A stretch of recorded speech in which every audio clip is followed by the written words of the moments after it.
Hello and welcome to the channel. Let's get into it. The Public Protector of South Africa said, not on my watch, not on my name. She came out and released a statement declaring that actually Zimbabwe's Human Rights Commission has not laid any complaint on record to them.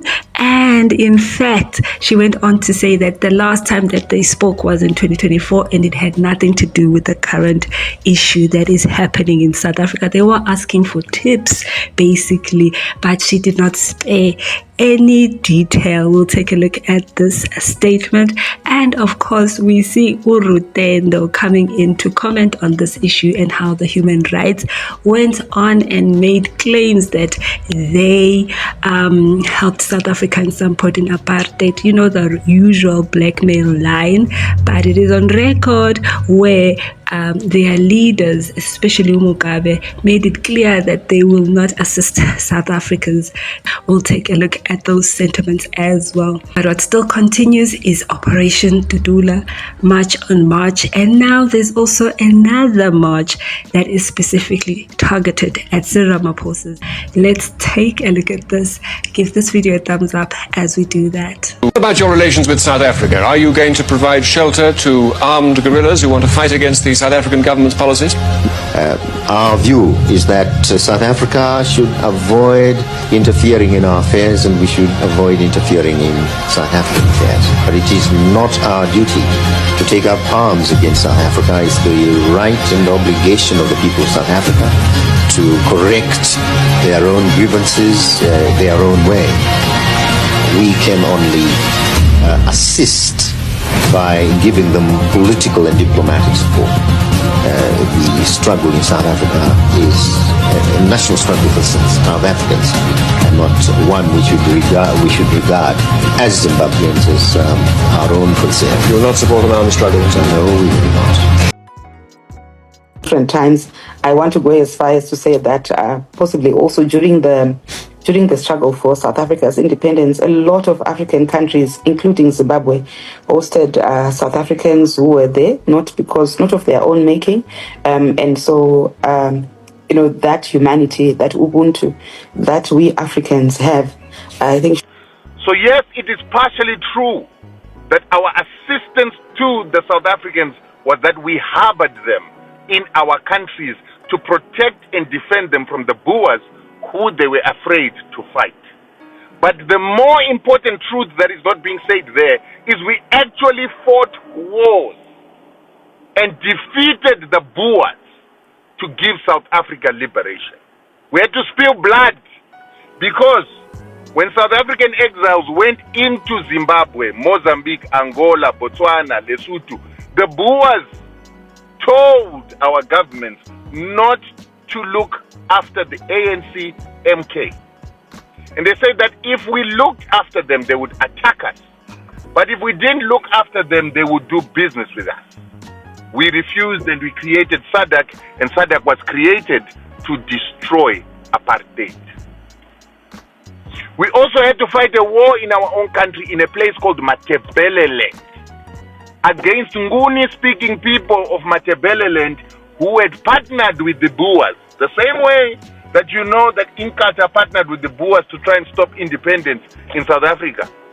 The people of Matabeleland, some of them, went into cahoots with the apartheid government. The Boers and the Western powers have continued to lie that there was a genocide in Matabeleland. But you must go and read the Catholic Commission report. It tells you the truth.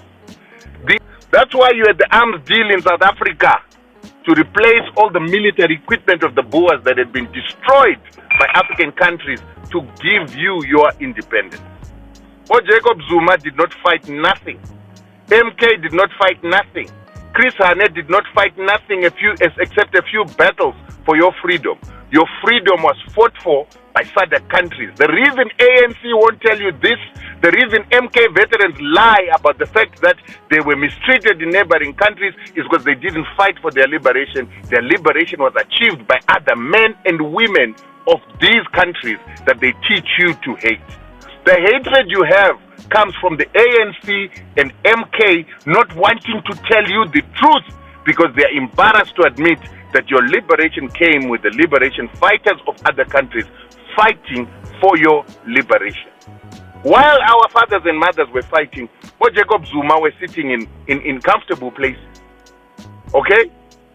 Bo Chris Hanye were sitting in comfortable places. Bo Joe Mudise were busy trading. I won't tell you what they were trading, but they were busy trading, wearing Flosham shoes, driving nice cars. Okay?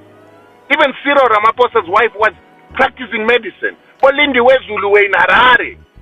Do you understand? They won't tell you these truths because they're embarrassed that they were not the ones that held the guns. They were not the ones that dropped the bombs to defeat the Boers. We did. Angola did. Mozambique did.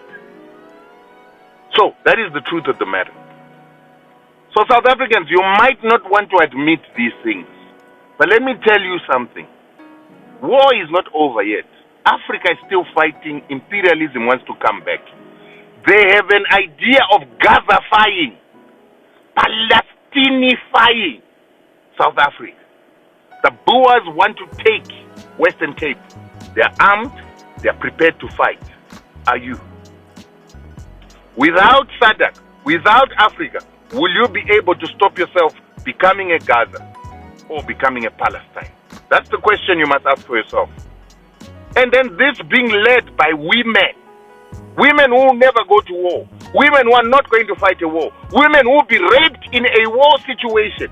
You need to start thinking that are these women leading you to a better South Africa? Or are they putting you in a trap because they're being paid a few cents by the white man who is the boss of black women? 100% false, as you can see here in this. So why the issue that I'm concerned about is this false victimhood to deflect responsibility. Officials and influencers from Zimbabwe and Lesotho and many other foreign countries who live in South Africa, they frame their citizens as victims of xenophobia, using emotional imagery on social media and also using historic references like apartheid. So to actually emotionally blackmail South Africans and South African government. Well, this actually masks the truth. It masks the truth that their own governments have no plan, no budget to support their nationals accessing care. This is talking about basic care here. We're not talking about advanced care. So there is no funding. There is no solution. It's just noise. It cannot be just human rights when it's South Africa. There's no partnership even with the South African government to help them establish their own primary health care in their own country. So what do they expect, really? That South Africa's collapsing public system should absorb their nationals? So this is a propaganda. It's a propaganda and a political pressure to shield the ZANU-PF or the government institution in Zimbabwe. It, guys. Those are the sentiments coming in there. What are your thoughts on this? As you have heard, even Rutendo had a lot to say, and in usual form, he will say a thing or two against South Africa, a thing or two to praise their government from ZANU-PF, a thing or two here and there to make sure that the South African people remain voiceless, just like they are voiceless. But it is clear that people shall govern. In the meantime, they should be negotiating deals with neighboring countries. Let them make treaties, let them barter skills, let them barter resources, so that nobody is being financially abused, is being emotionally abused, is being perpetually made to carry another. Let's read this statement quickly. It was released on the 5th of August 2025. It is titled PPSA Engagement with the ZHRC. First paragraph. Following numerous media inquiries, the Public Protector South Africa wishes to clarify that it has no record of a complaint lodged by the Zimbabwe Human Rights Commission in relation to the denial of Zimbabwean national access to healthcare in South Africa. Nazo, lies detected already. Next paragraph. On the 10th and 11th of September 2024, the PPSA hosted a ZHRC delegation as part of a benchmark visit initiated by the ZHRC, as we have done with other institutions with a similar mandate from other parts of the world. At the same time, the PPSA hosted an ombudsman delegation from another African country. So basically, they are saying in that paragraph that they were not special. Secondly, they decided to banga them. They banged them with an ombudsman as a human rights commission and a public protector of another country. They were mixed together with ombudsman people. Spicy. Let's go to the next paragraph. The visit covered several issues commonly shared between institutions with a similar mandate, including but not limited to best practices within the environment, corruption, as well as challenges relating to service delivery in both countries, among those being healthcare systems. Consequently, and upon the request of the ZHRC on the 14th of October 2024, the PPSA shared documents with the ZHRC that would assist to strengthen the ZHRC institutional capacity to investigate malfeasance in its own country. At no point did the discussion then, nor recently, focus on denial of Zimbabwean national access to healthcare services in South Africa. Next paragraph. Rather, the discussions were about, amongst other things, the state of healthcare systems in both countries. Accordingly, the PPSA also referred to its own investigations into the state of healthcare systems in South Africa as a guide for the ZHRC to investigate same in its own country. Spicy. And then the next one. We are therefore surprised by the reports in the media about discussions which reportedly occurred recently and were centered around matters relating to Zimbabwean nationals being denied access to healthcare services in South Africa.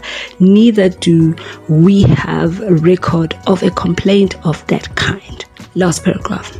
As one of the leading institutions of its kind, both continentally and globally, the PPSA has committed to assisting the ZHRC to strengthen its impact to better serve the people of Zimbabwe in line with international standards followed by institutions of this kind, which are to uphold the rule of law, protect human rights, and enforce good governance in its own country. And